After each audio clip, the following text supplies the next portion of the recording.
ভগ্নাংশের যোগ কিন্তু এখানে সমস্ত আছে। কিভাবে করব দেখো, প্রথমে সমস্ত থাকলে সমস্ত ভেঙে নিতে হবে, অর্থাৎ এই যে হরের সাথে 2 এর যোগ করতে হবে, মানে এই যে পূর্ণ সংখ্যা। তাহলে কি হবে যে 2 × 5, তারপর এই যে উপরে যে লব এটা এখানে বসিয়ে দেবো, নিচে যা আছে হর তাই থাকবে, 5 ছিল 5 থাকবে, প্লাস ভাগ দিলাম। এবার এখানেও ঠিক তেমনিভাবে হর আর এই পূর্ণ সংখ্যাকে গুণ করব, আর এদিক থেকে 1টা প্লাস হয়ে এখানে আসবে। এই যে নিচে 3 ছিল 3।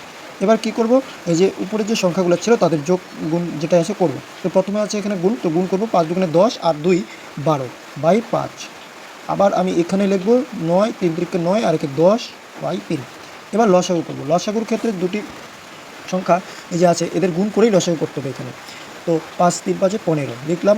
এবার 5 দিয়ে ভাগ করবো 15 3, তাহলে 3 গুণ উপরের সংখ্যাটা এখানে নামিয়ে দেবো, প্লাস দিলাম। 3 দিয়ে ভাগ করবো 15কে, 3 5 15, 3 দিয়ে ভাগ করবো 15কে, ভাগফলটা লিখলাম গুণ চিহ্ন দিয়ে, এই যে উপরে 10, তাহলে 15।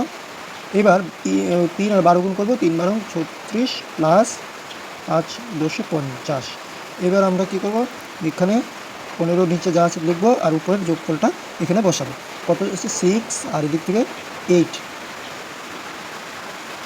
এদিক থেকে 6 আর এদিকে 8, তাহলে কত হয় 86/15। এবার আমরা ভাগ করে নেব যদি ভাগ হয়, আর যদি না হয় এভাবেও রাখা যায়।